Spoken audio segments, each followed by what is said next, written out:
Hello students and welcome to your geography class. Today we are going to discuss about weather and climate, and the topic is elements of weather. And as you know, in our previous video we have discussed about the two elements of weather, temperature and atmospheric pressure. Today we will study about humidity, precipitation, wind and clouds. So let us start. First of all, humidity. Atmospheric moisture is the most important element of the atmosphere, which can modify the air temperature also. Humidity is the measurable amount of moisture in the air of the lower atmosphere. Now what is the humidity? It is the measurable amount of moisture or water in the air. Where it is present? It is present in the air of the lower atmosphere. The moisture comes from water. From where the moisture is coming? It's coming from the water which is present on our ground. As the water is heated, it turns into a gas which is called as water vapor. Now air is considered saturated when it is full of water vapor. Now what is this saturated air? Let us discuss about this one. Air is a combination of two things. One is dry air, another is water in the form of water vapor. Now let us compare our air with a glass. Fill the half glass with water. Now this is the condition of unsaturated air, which means our air or our glass can hold more water. Now fill the glass of the water up to the brims. Fill the glass up to the brims with water. Now the capacity of glass to collect water is finished, and the glass is not able to collect any more water. Now this is the situation when we will call it as a saturation. Now if we take the case of air, when air is not able to absorb more water into it, then this situation is called as saturation point, and air is called as saturated air. Is it clear? So air is considered saturated when it is full of water vapor. Humidity indicates the likelihood of precipitation, dew or fog. Like temperature, humidity also varies from area to area and time to time. Now humidity is of two types: absolute humidity and relative humidity. Absolute humidity, the actual amount of water vapor present in the air. That how much water is present in the air. That is our absolute humidity. Now what is our relative humidity? It is the proportion of water vapor which is present in the air at a particular time with relation to maximum amount that air can hold of water, maximum amount of water of the air that can hold at that particular temperature. Is it clear? Now it is the case of absolute humidity only, because the first part of the definition of relative humidity, that it is the proportion of water vapor which is present in the air, it is the absolute humidity. Now we will divide this absolute humidity to the maximum amount of water that air can hold at the same temperature. That will be your relative humidity. Is it clear? The amount of water present in the air divided by maximum amount of the water that air can hold at that particular temperature. It is called your relative humidity. Note, warm air holds more water or more humidity than cold air. Relative humidity is expressed always in percentage, and when air carries maximum amount of water it can hold at that particular temperature, that means relative humidity is 100%. Now air or our air will not able to absorb more water into that. Why? Because the relative humidity is already 100%. Now air is carrying the maximum amount of water which it can hold at that particular temperature. Is it clear? So this is your relative humidity. Now let us take about the precipitation. When water vapor rises into atmosphere, it starts cooling as air at higher level is much cooler. This makes water vapor to condense and causes the formation of water droplets.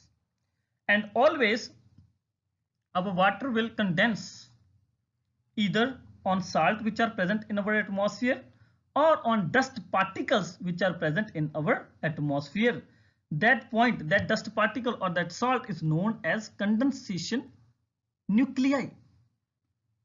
Is it clear? So our water droplets will always condense on dust particles or salt particles which are present in our upper atmosphere, and that dust particle or salt is known as condensation nuclei. These water droplets stick together and form clouds. As clouds become colder, the water droplets become heavier and it becomes impossible for cloud to float in the air. Then these water droplets under the effect of gravity will come down in the form of precipitation, rain, hail, sleet and snow. Now you can see the water cycle over there. First of all, evaporation from our oceans, then water will change its form, it will come into water vapors, then it will rise up in upper level of our atmosphere. Condensation will be there. Why? Because the layers over there are much cooler than the layers which are present very near to our Earth's surface. Then formation of clouds will be there, and then when our cloud will not able to hold that water, it will become impossible for clouds to float in the air. Then these water droplets will come down in the form of precipitation. And what are the forms of precipitation? Could be rain, could be hail, could be sleet and could be snow. Rain, you know, is it clear? In the form of water. What is hail? When the small ice pellets are coming down, then it is known as hail. For example, we will say in Hindi or Punjabi, gade pehna. Is it clear? Now what is sleet?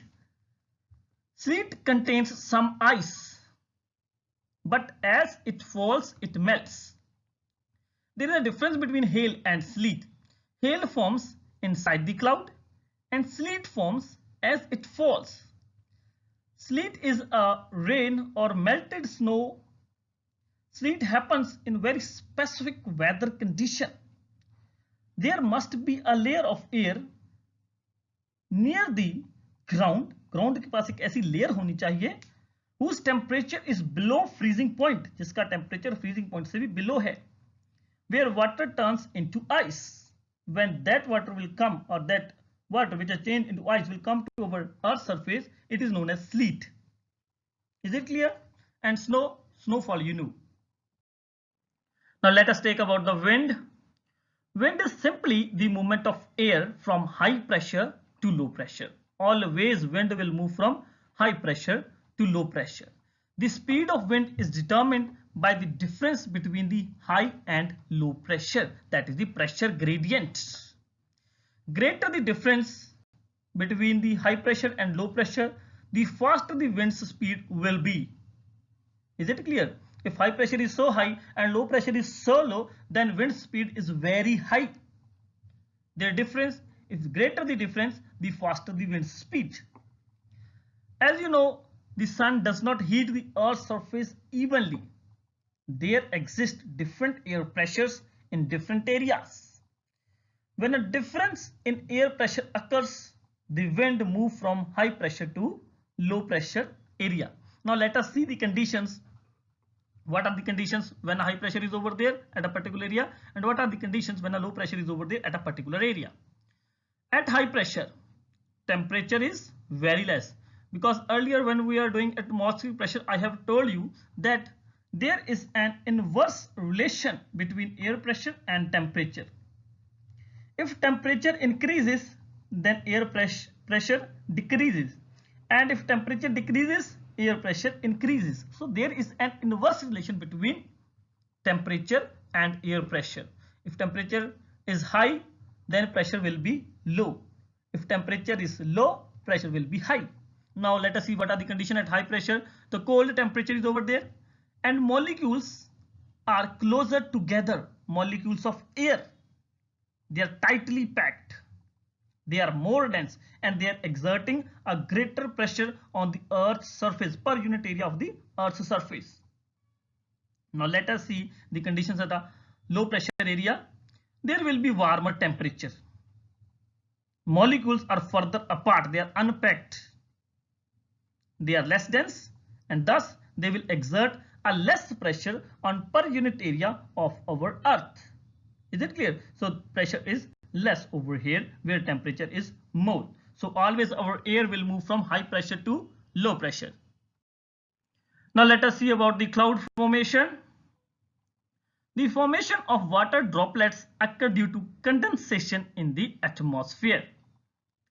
Water particles take the support of dust particles to float in the air, and around this dust particle only water will condense, and this dust particle is known as condensation nuclei.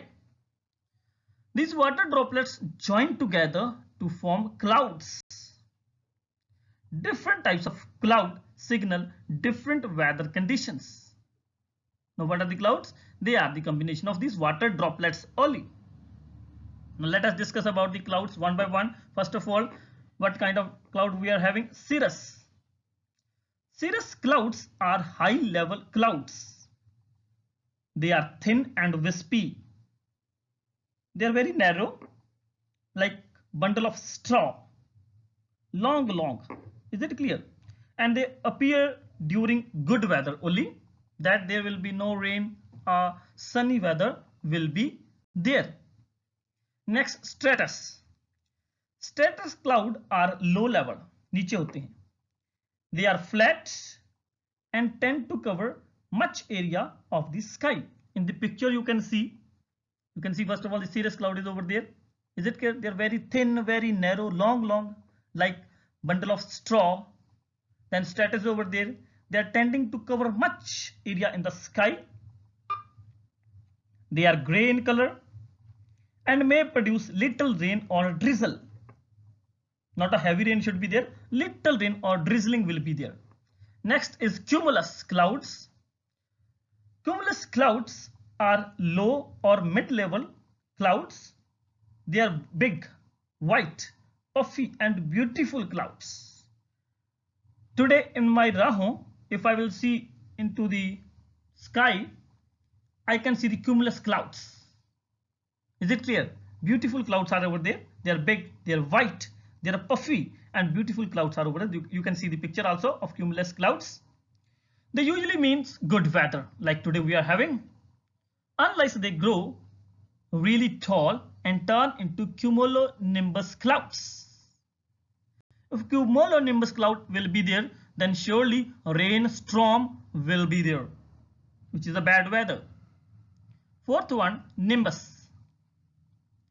These clouds are low, they are dark, grey, and these clouds bring rainfall. Is it clear? So only nimbus clouds can bring rainfall. Stratus can only do little rain or drizzle. Is it clear? So with this we have finished with the elements of our atmosphere. In our next video we'll deal with weather instruments.